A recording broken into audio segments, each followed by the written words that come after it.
স্বাগতম। আবারও চলে এলাম নতুন একটা টিপস অ্যান্ড ট্রিক্স নিয়ে।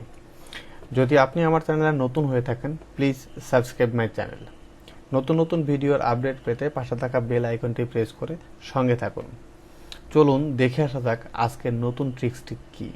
তবে আজকের ট্রিক্সটি একটু ডিফারেন্ট এবং খুব কাজের, বা খুব ছোট্ট একটা ট্রিক্স, খুব সহজে। আমি এক্সেলটা ওপেন করেছি, তো সাধারণভাবে আপনি বুঝতে পেরেছেন যে এক্সেলের কোনো বিষয় নিয়ে আমি আপনাদেরকে দেখাচ্ছি। একটা জিনিস খেয়াল করুন যে আমার এখানে একটা ডেটা রয়েছে। আমি একটা সিম্পলি একটা ডেটা নিয়েছি, যেটা আসলে একটা স্ক্রিনে ধরানো সম্ভব না। আপনার ধরতে গেলে অনেক ছোট করে দেখতে হবে, তো এত ছোট করে দেখলে আপনার চোখে কাজ করবে না।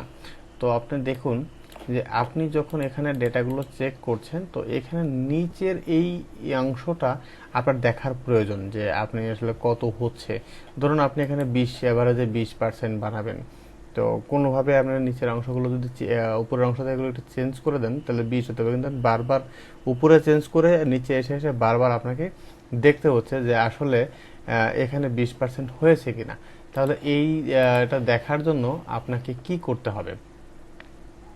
প্রথমে যে জিনিসটা বলি সেটা হচ্ছে, আপনাকে প্রথমে আপনি কিন্তু এভাবে যখন তুলছেন, আপনার স্ক্রল বার বা নামের যে অংশটা সেটা কিন্তু চলে যাচ্ছে। তো এটা যদি এটাকে বলা হয় ফ্রিজ প্যানেল। ফ্রিজ কিভাবে করতে হয় সেটা যদি আপনার জানার আগ্রহ থাকে, ভিডিও ডেসক্রিপশনে আমি লিঙ্কটা দিয়ে দেবো যে ফ্রিজ প্যানেল কীভাবে কাজ করে, এবং আই বাটনেও দিয়ে দিব, যে যখন আপনার প্রয়োজন হয় আপনি দেখে নিতে পারেন।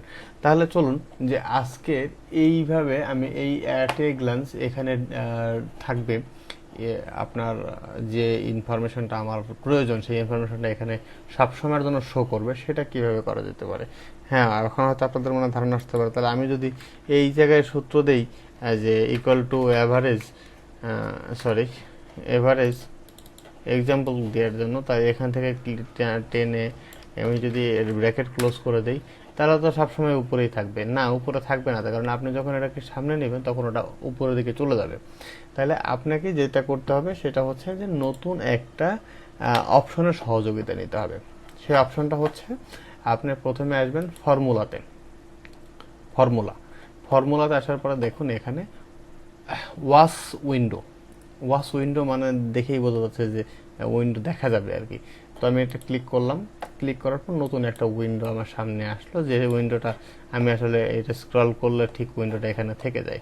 তো আমি আসলে এখানে এসে আমি কি করলাম, প্রথমেই অ্যাড ওয়াশে ক্লিক করে আমি এসে কোন সেলটা দেখতে চাই, যে এই সেলটা আমি দেখতে চাই। তো এই সেলটা দেখে আমি ওকে দিয়ে দিলাম। ওকে দিলে দেখুন এখানে 19.6, ঠিক এই 19.6 অংশটা এখানেও রয়েছে। তাহলে এখন যে আমি কিন্তু স্ক্রল করছি, উপরে নিতে যাচ্ছি, কিন্তু উইন্ডোটা আমার যেখানে রেখেছি আমি সেখানে আছে।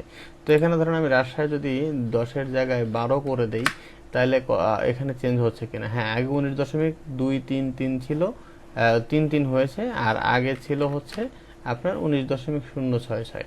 আবার দেখুন এখানে যদি 5-এর জায়গা 50 করে দেই, তাহলে কত, 20 দশমিক। মানে আপনার নিচে আবার দেখেন এটার সাথে এটার সম্পর্ক রয়েছে, এটা সেম। তার মানে হচ্ছে এই ডেটাটাই আপনাকে এখানে উইন্ডো করে এখানে দেখানো হচ্ছে।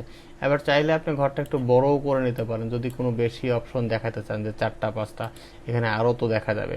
ধরেন আপনি এটাও দেখতে চাচ্ছেন, তাহলে আপনি এটা অ্যাড করতে পারেন। তাহলে আপনি যদি এটা অ্যাড করতে চান, তাহলে এইভাবে আপনার সিরিয়ালি ঘরগুলো বড় হবে। তো আপনি চাইলে এইটাকে ড্র্যাগ ডাউন করে ছোট বা বড় করে নিতে পারবেন। আবার এখান থেকে একাধিকভাবে এটা এন্ট্রিও করতে পারবেন। আবার ধরেন এখানে মনে করেন আপনি এটা দেখবেন যে এটা কত আছে, তো আপনি চাইলে এখান থেকে যে যতগুলো আপনার ইনফরমেশন প্রয়োজন আপনি সবগুলোকে সেট করতে পারবেন, এবং আপনি এই জায়গাটাকে বড় করে বা আপনার নিজের ইচ্ছা মতো মুভ করে নিতে পারবেন। তো ঠিক আছে, সরি, এটা অ্যাডজাস্ট হয়ে গিয়েছিল। আজ এ পর্যন্তই। নতুন ট্রিক্স নিয়ে আবারও চলে আসব। ততক্ষণ পর্যন্ত ভালো থাকুন, সুস্থ থাকুন, সাবধানে থাকুন।